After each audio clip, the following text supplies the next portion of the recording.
So మేము కస్తూరి గారిని first చూసింది భారతీయుడు సినిమాలో, భారతీయుడు 1. ఇప్పుడు మళ్ళీ భారతీయుడు 2 రిలీజ్ అవుతోంది కదా, రిలీజ్ కూడా ఉంది June 15th భారతీయుడు 1 అనేది. ఆ టైంలో ఎవరికైనా యూజువల్గా సినిమా ఇండస్ట్రీలోకి వచ్చినప్పుడు ఫస్ట్ మీరు ఒక మూవీ చేశారు తమిళ్లో, ఆ తర్వాత ఒక బిగ్గెస్ట్ మూవీ అనేది వచ్చింది, శంకర్ గారి దర్శకత్వం, పక్కన కమల్ హాసన్ గారు ఉన్నారు, ఇంతమంది ఉన్నప్పుడు ఇచ్చింది చెల్లి క్యారెక్టర్. ఏమైనా అనిపించింది ఆ టైంలో? లేదు, యాక్చువల్లీ ఫస్ట్ నన్ను ఊర్మిళ క్యారెక్టర్కి ఆడిషన్ చేశారు. అప్పుడు రంగీలా ట్రైలర్ కరెక్ట్గా ఆ టైంలోనే వచ్చింది.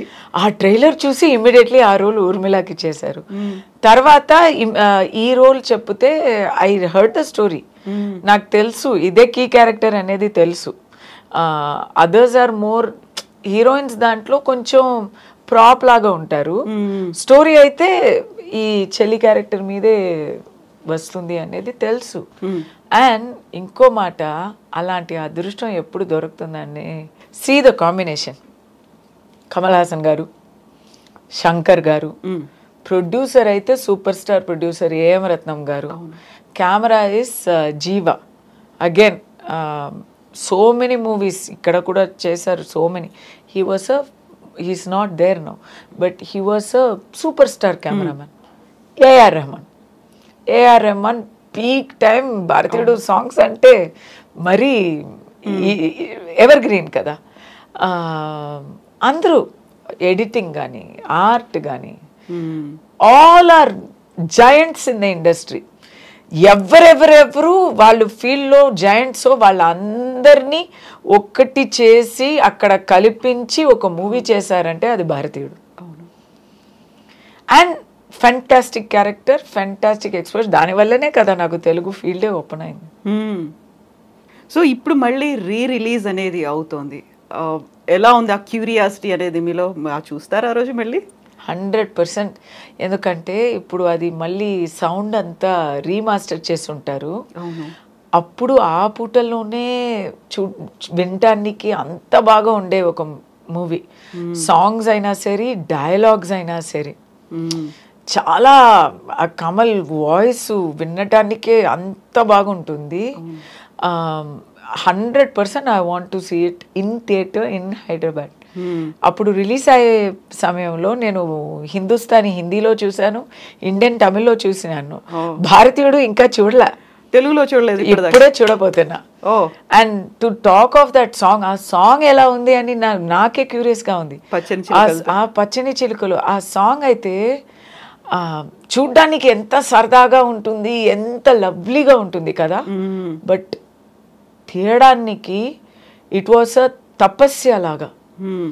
కమల్ గారు వస్తారండి, 3 o'clock వస్తారండి. 3 నుంచి 3 hours 4 hours ఆ మేకప్కి. సుకన్యకి కూడా సేమ్ ఆ మేకపే. ఇద్దరికి మేకప్ చేసి సెట్కి రావడానికే అయిపోతుంది 8:30-9. It will be there only for 2 hours. ఆ మేకప్, రబ్బర్ మేకప్, అది కరిగిపోతుంది. సో ఆ 2 hours అన్నీ చేసేయాలి, వాళ్ళిద్దరికి అన్నీ చేసేయాలి, మిగతా అంతా తర్వాత చేసుకుంటాం. చాలా కష్టం అండి. ఎవ్రీడే ఏ డెడికేషన్ అంటే కమల్ గారు, అప్పుడు కమల్ గారికి ఏముంది, ఇంత కష్టపడ్డాలని ఏముంది, ఆయన ఏమో ఉలగ నాయకన్, ఓకే, పద్మశ్రీ. అప్పుడే ఆయన చెయ్యలేని విషయాలే ఏమీ లేవు అన్నమాట ఇండియన్ టైంలో. 20 years ముందు, 1996 కదా, అప్పుడు 30 years, ఇప్పుడు 28 కదా. ఏముంది, he doesn't have to go to such extent. He's torturing himself and acting. అది చూసి నాకు బిగినింగ్ టైం, అప్కమింగ్, అది చూసి నేను నేర్చుకున్నది ఏంటంటే డెడికేషన్, హార్డ్ వర్క్. సినిమాలో ఎంత హార్డ్ వర్క్ చేస్తారో, ఎంత డిసిప్లిన్గా ఉంటారో, అంత సినిమా మీకు రివార్డ్ ఇస్తుంది. అందరూ అనుకుంటారు సినిమా అంటే హ్యాపీగా రేవ్ పార్టీస్ వెళ్ళి హ్యాపీగా ఏం జాలీగా ఉండి గాసిప్లో వచ్చినట్టు ఏదో అంత కాంప్రమైజెస్ చేసుకొని కాదండి. కాదు, you have to be very discipline, otherwise you cannot make a movie. ఎంత అండి, ఒక వివాహం చేసినట్టు అంత మందిని కలపడం, వాళ్ళని వాళ్ళతో ఫస్ట్ పని చేయించుకోవడం, ఇదంతా అది ఈజీ కాదు అది. So if you're happily drinking partying అవ్వదు. అందరూ అనుకుంటారు ఇక్కడ ఇప్పుడు అదే కదా ఫ్యాషను. సినిమా వాళ్ళంటే ఎవ్రీబడి ఈజ్ పార్టీయింగ్ అని చెప్తున్నారు కదా. If people are party 6 o'clock shooting తర్వాత నేను వెళ్ళి పార్టీ చేసుకున్నాను అనుకోండి, నెక్స్ట్ డే షూటింగ్ అవుతుందా? అవుతుందా? డైరెక్టర్, ప్రొడ్యూసర్ కోట్లు ఇన్వెస్ట్ చేసి if he is not taking care of the project, ఏమవుతుంది ప్రాజెక్టు? డైరెక్టరు నెక్స్ట్ డేకి ఇప్పుడే ప్రిపేర్ అవ్వకపోతే ఏమవుతుంది? నెక్స్ట్ డే షూటింగ్ లొకేషన్లో వచ్చి ఓకే ఇప్పుడు ఏం చేద్దాం అని అనుకుంటే ఏమవుతుంది? ఆర్టిస్టులకి హ్యాంగ్ ఓవర్, ఆర్టిస్టులు ఇలా సెట్కి వస్తే ఏమవుతుంది? ఆర్టిస్టులకే ఇంకా కష్టం. అట్లీస్ట్ వాళ్ళైనా ఏదో తలక పట్టుకొని చెయ్యొచ్చో ఏమో కానీ ఆర్టిస్ట్ ఫేస్లో తెలిసిపోతుంది, దొరికిపోతారు. So it's not possible. Exactly. Bharateeyudu 2 రాబోతోంది. ఎలా ఉంది? ఆ ఈగర్నెస్ అనేది కనిపిస్తోందా? లేకుంటే ఇందులో మీరున్నారా? లేరు కదా. నేను ఫస్ట్ పార్ట్లోనే చంపేశారు. లేదా అండి, నిజం చెప్పనా, కొంచెం పొలిటికలీ ఇన్కరెక్ట్ అయినా పర్లేదు. భారతీయుడు 2 ఎప్పుడు రాపోతుంది అని ఎదురు చూస్తున్న ఆ టైం పోయింది. 2018లో నేను బిగ్ బాస్కి ఒక 2 weeks వెళ్ళాను తమిళ్లో.